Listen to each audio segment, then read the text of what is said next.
Hi friends, ഇന്ന് ഞാൻ വന്നിട്ടുള്ളത് നല്ല ടേസ്റ്റി ആയിട്ടുള്ള കപ്സയുടെ റെസിപ്പി ആയിട്ടാണ്. ഇതിൽ തന്നെ ഞാൻ കപ്സയുടെ മസാല എങ്ങനെയാണ് തയ്യാറാക്കി എടുക്കുന്നതെന്നും കാണിക്കുന്നുണ്ട്. നല്ല ടേസ്റ്റിയാണ്. നമ്മൾ ഷോപ്പിൽ നിന്നൊക്കെ കഴിക്കുന്ന അതേ രീതിയിൽ തന്നെ നമുക്ക് വീട്ടിലും ഉണ്ടാക്കി എടുക്കാൻ പറ്റും, ഈസി ആയിട്ട് തന്നെ.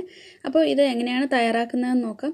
അതിനു മുമ്പായിട്ട് ഹംലൂസ് കിച്ചൺ ആദ്യമായിട്ട് ആരെങ്കിലും കാണുന്നുണ്ടെങ്കിൽ ഒന്ന് സബ്സ്ക്രൈബ് ചെയ്തേക്കണേ. അതുപോലെ തൊട്ടടുത്ത് കാണുന്ന ബെല്ലൈക്കണോട് പ്രസ് ചെയ്തിട്ട് ഓൾ എന്നുള്ള ഓപ്ഷനും പ്രസ് ചെയ്യാൻ മറക്കരുത്.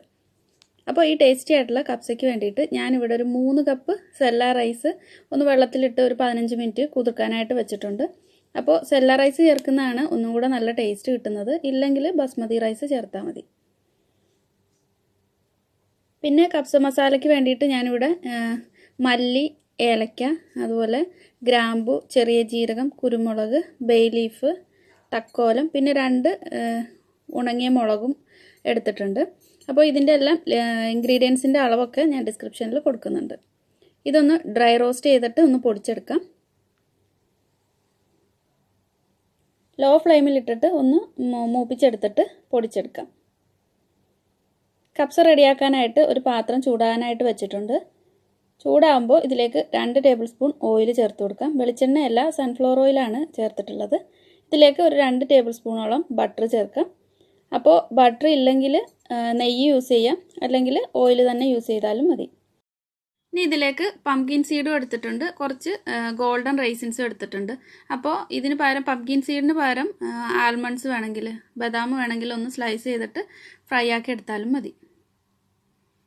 ഇത് ഫ്രൈ ആക്കി എടുത്തിട്ടുണ്ട്. ഇനി ഇതിലേക്ക് ഒരു വലിയ സവാള ചെറുതായിട്ട് കട്ട് ചെയ്തിട്ട് ഇട്ട് കൊടുത്തിട്ടുണ്ട്. അപ്പോൾ ചെറുതാണെങ്കിൽ സവാള ഒരു 2 എണ്ണം എടുക്കണം, അതിൽ കൂടുതൽ ആവശ്യമില്ല. ഇപ്പോൾ മസാലപ്പൊടി ചൂടൊക്കെ പോയിട്ട് പൊടിച്ചെടുത്തിട്ടുണ്ട്. പിന്നെ ഇവിടെ ഒരു 3 ചെറിയ തക്കാളി എടുത്തിട്ടുണ്ട്, ഒന്ന് പേസ്റ്റാക്കി എടുക്കാം.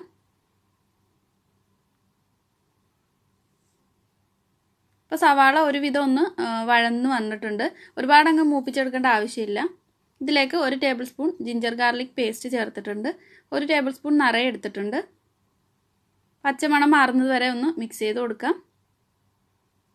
ഇതിലേക്ക് 1.5 ടേബിൾ സ്പൂൺ കപ്സ മസാല ചേർക്കുന്നുണ്ട്.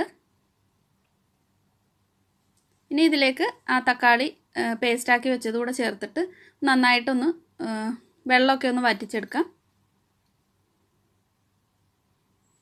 ഇനി ഇതിലേക്ക് ടൊമാറ്റോ പേസ്റ്റാണ് ചേർക്കുന്നത്. ഈ ടൊമാറ്റോ പേസ്റ്റൊക്കെ ചേർക്കുമ്പോഴാണ് കപ്സയ്ക്ക് ഒരു നല്ല ടേസ്റ്റ് കിട്ടുന്നത്. 1 ടേബിൾ സ്പൂൺ ചേർക്കുന്നുണ്ട്. അപ്പോൾ ഇതില്ലെങ്കിൽ ഒരു 2 തക്കാളിയും കൂടെ പേസ്റ്റാക്കി എടുക്കണം.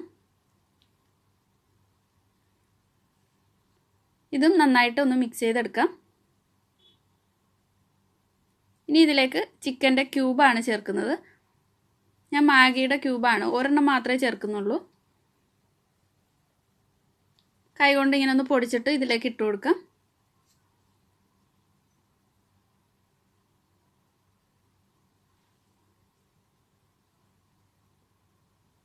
ഇനി ഇതിലേക്ക് ഒരു ഉണങ്ങിയ നാരങ്ങ ചേർക്കുന്നുണ്ട്. അതൊന്ന് കത്തി കൊണ്ടൊന്ന് കീറിയിട്ടാണ് ഇട്ട് കൊടുത്തിട്ടുള്ളത്. അപ്പോൾ നല്ലൊരു ഫ്ലേവർ ഉണ്ടാവും.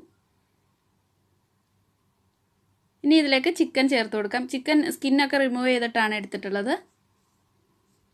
ഇത് ഞാൻ എടുത്തിട്ടുള്ളത് ഒരു 1.5 കിലോഗ്രാം ചിക്കൻ ഉണ്ട്. ആവശ്യത്തിന് കുറച്ച് ഉപ്പും കൂടെ ചേർത്തിട്ട് നന്നായിട്ടൊന്ന് മിക്സ് ചെയ്തെടുക്കാം. ഇനി ഇതൊന്ന് അടച്ച് വെക്കണം. അടച്ച് വെച്ചിട്ട് ഒരു 5 മിനിറ്റ് ഒന്ന് കുക്ക് ചെയ്തെടുക്കാം. ഇപ്പോൾ ഇതൊരു 5 മിനിറ്റ് കഴിഞ്ഞിട്ടുണ്ട്. ഇനി ഇതിലേക്ക് വെള്ളം ചേർത്ത് കൊടുക്കാം. അരി വേകാൻ ആവശ്യത്തിലുള്ള വെള്ളം ചേർത്ത് കൊടുക്കണം. ഞാനിവിടെ 3 കപ്പ് സെല്ല റൈസിന് ഒരു 5.5 കപ്പ് വെള്ളം ചേർക്കുന്നുണ്ട്. അപ്പോൾ ബസ്മതി റൈസ് ആണെങ്കിൽ അതിലും കുറച്ച് കുറവ് മതി. അതുപോലെ കുക്കറിലാണ് വേവിക്കുന്നതെങ്കിൽ ഇത്രയും വെള്ളത്തിൻ്റെ ആവശ്യമില്ല. ഒരു കപ്പിന് 1.5 കപ്പ് വെള്ളം മതി കുക്കറിൽ വേവിക്കുകയാണെങ്കിൽ. ഞാനിവിടെ ഒരു 5.5 കപ്പ് വെള്ളം ചേർത്തിട്ട് ഒന്ന് അടച്ച് വെച്ചിട്ട് ഒരു 10 മിനിറ്റ് ഈ ചിക്കൻ വേവിച്ചെടുക്കാം. കുറച്ച് ഉപ്പും കൂടി ഇട്ടിട്ടുണ്ട്.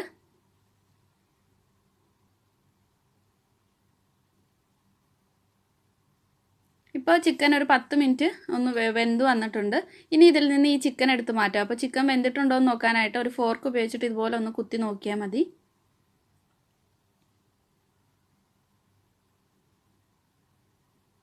അപ്പോൾ നാട്ടിലൊക്കെ ആണെങ്കിൽ ചിക്കന് കൂടുതൽ വേവുണ്ടാവും. അപ്പോൾ ഈ റൈസിൻ്റെ ഒപ്പം തന്നെ ഇട്ട് കുക്ക് ചെയ്താലും കുഴപ്പമൊന്നുമില്ല. അപ്പോൾ ഒരുപാട് അങ്ങിട്ട് മിക്സ് ചെയ്യാതിരുന്നാൽ മതി. അപ്പോൾ ചിക്കൻ എടുത്ത് മാറ്റിയിട്ടുണ്ട്. ഒന്ന് രണ്ട് ചെറിയ പീസ് കയ്യയുടെ പീസും അതുപോലെ കഴുത്തിൻ്റെ ആ ഭാഗമൊക്കെ അതിൽ തന്നെ ഇട്ടിട്ടുണ്ട്. അപ്പോൾ നല്ലൊരു ഫ്ലേവർ കിട്ടും. ഇതിലേക്ക് കഴുകിയ റൈസ് ഇട്ട് കൊടുക്കാം. കുതിർത്ത് വെച്ചിട്ടുള്ള റൈസ് ഇട്ട് കൊടുക്കാം. കഴുകിയിട്ട് വേണം റൈസ് കുതിർക്കാനായിട്ട് വെക്കാൻ. ഉപ്പൊക്കെ നോക്കിയിട്ട് ആവശ്യത്തിന് ചേർത്ത് കൊടുക്കണം. ഇതിലേക്ക് ഞാൻ ഒരു 1/2 ടീസ്പൂൺ മസാല കൂടി ചേർത്തിട്ടുണ്ട്. നന്നായിട്ടൊന്ന് മിക്സ് ചെയ്തിട്ട് അടച്ചു വെച്ചിട്ട് വേവിച്ചെടുക്കാം. ഒന്ന് തിളച്ച് വരുന്നത് വരെ ഒരു മീഡിയം ഫ്ലെയിമിൽ ഇട്ടിട്ട് അത് കഴിഞ്ഞിട്ടൊന്ന് ലോ ഫ്ലെയിമിലൊക്കെ ആക്കിയിട്ട് വേവിച്ചെടുക്കാം. ഇതേപോലുള്ള പീസ് അവിടെ ഇട്ടിട്ടുണ്ട്.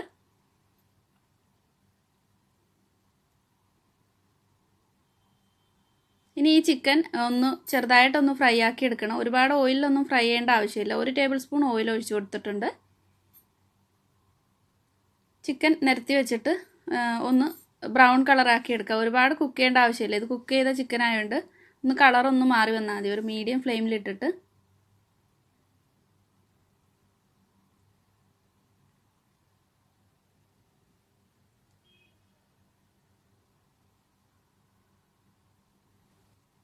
ഒരു സൈഡ് ആയി വരുമ്പോൾ ഒന്ന് മറിച്ചിട്ട് കൊടുക്കണം.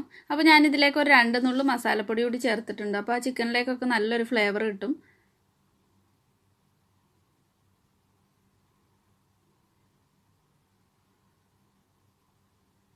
ഇടയ്ക്ക് റൈസ് ഒന്ന് ഇളക്കി കൊടുക്കണം. അപ്പോൾ ഒരുപാടങ്ങ് ഒരു ഫോർക്ക് ഉപയോഗിച്ചിട്ട് മിക്സ് ചെയ്ത് കൊടുത്താൽ മതി, അല്ലെങ്കിൽ അരിയൊക്കെ പൊടിഞ്ഞു പോവും. അപ്പോൾ വെള്ളമൊക്കെ കുറച്ചൊന്ന് വറ്റിയിട്ടുണ്ട്. ഇനി ഇത് അടച്ചു വെച്ചിട്ട് വേവിക്കാം. ലോ ഫ്ലെയിമിൽ തന്നെ ഇട്ടിട്ട് വേവിച്ചെടുത്താൽ മതി.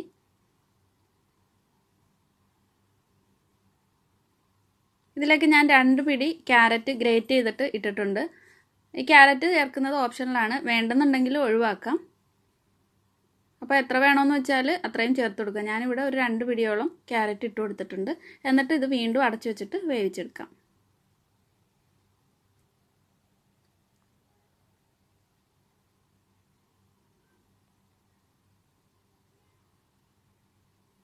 ഇപ്പോൾ റൈസൊക്കെ ഒന്ന് വെന്ത് വന്നിട്ടുണ്ട്. ഇപ്പോൾ കുറച്ചൊരു ഡ്രൈ ആവാതെ ഇരിപ്പുണ്ട്. അത് നമ്മൾ ചിക്കനൊക്കെ ഇതിൻ്റെ മുകളിൽ വെച്ചിട്ട് ഒരു 5 മിനിറ്റ് കൂടെ ലോ ഫ്ലെയിമിൽ അടച്ചു വെക്കുന്നുണ്ട്. അപ്പോൾ തന്നെ ഈ വെള്ളമൊക്കെ ഒന്ന് വറ്റി കിട്ടും. അപ്പോൾ ബസ്മതി റൈസ് ആണെങ്കിൽ ഒരുപാട് അങ്ങ് വെന്തിട്ട് കുഴഞ്ഞു പോകാൻ വേണ്ടിയിട്ട് ഇരിക്കരുത്. അപ്പോൾ ചോറ് പൊടിഞ്ഞു പോവും. അപ്പോൾ 5 മിനിറ്റ് ലോ ഫ്ലെയിമിൽ കുക്ക് ചെയ്തെടുക്കാം. അപ്പോൾ ഇത് 5 മിനിറ്റ് കഴിഞ്ഞിട്ടുണ്ട്. ആ ചിക്കൻ്റെ ഫ്ലേവർ റൈസിലേക്കൊക്കെ നന്നായിട്ട് പിടിച്ചിട്ടുണ്ട്. ഇനി ഇത് സെർവ് ചെയ്യാം. അപ്പോൾ ഈ ടേസ്റ്റി ആയിട്ടുള്ള ചിക്കൻ കബ്സ എല്ലാവരും ട്രൈ ചെയ്ത് നോക്കുക. ഇഷ്ടപ്പെട്ടിട്ടുണ്ടെങ്കിൽ ലൈക്ക് ചെയ്യുക, ഷെയർ ചെയ്യുക.